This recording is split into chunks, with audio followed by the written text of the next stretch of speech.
नमस्कार, सलाम, प्रणाम और रात की इंडी प्लस न्यूज देख रहे सभी दर्शकों को प्यार भरी सत श्री अकाल। दोस्तों, इस वक्त की बहुत ही बड़ी खबर आ रही है अमेरिका और ईरान की जंग से। अमेरिका ईरान की जंग के बीच अमेरिका ने जो ईरान जंग में अपने अरबों डॉलर के हथियार गंवा दिए, उसकी एक सूचना निकलकर सामने आई है। बताया जा रहा है कि अमेरिका ने ईरान की जंग के अंदर 1200 पेट्रोइट मिसाइलें और 1000 टॉमहोक खाक कर दी, लेकिन हासिल कुछ नहीं हुआ।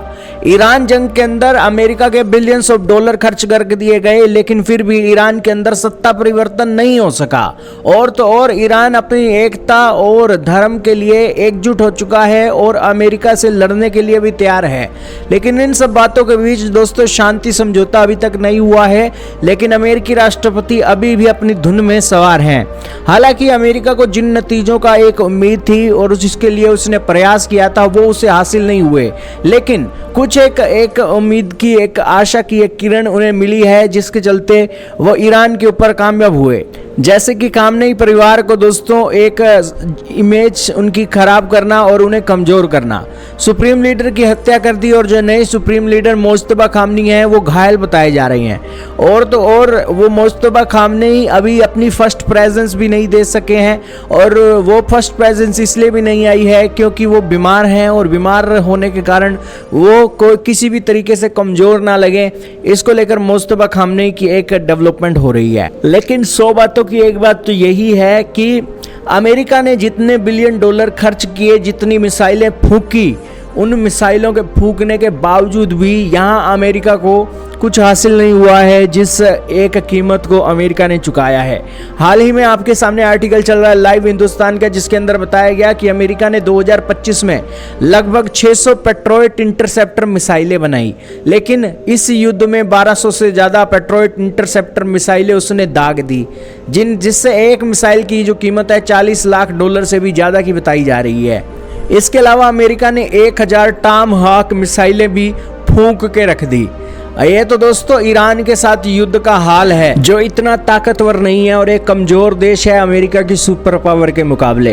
अगर यही युद्ध चीन के साथ अमेरिका का चला होता तो दोस्तों अमेरिकन सोल्जरों को मार मार कर दोस्तों चीनी सैनिकों ने बुरी हालत कर देनी थी।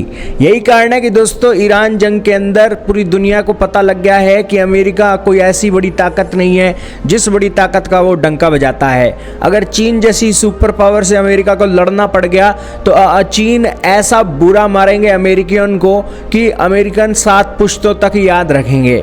खैर, छोटे देशों पर ही अमेरिका अपनी सुपर पावर दिखाता है, लेकिन चीन जैसे देशों के सामने आकर घुटने टेक कर दोस्तों उसकी बात मानता है, क्योंकि उसे भी पता है कि चीन एक सुपर पावर है, न्यूक्लियर पावर है, और अगर कोई गड़बड़ की या रिस्पेक्ट नहीं दी तो चीन खाल उधेड़ कर रख देगा। तो यही कारण है कि ईरान भी दोस्तों वही वाली रिस्पेक्ट चाहता है, और उसी रिस्पेक्ट को लेकर वो सुपर पावर को एक दिखाना चाहता है कि वो न्यूक्लियर बम बना रहा है।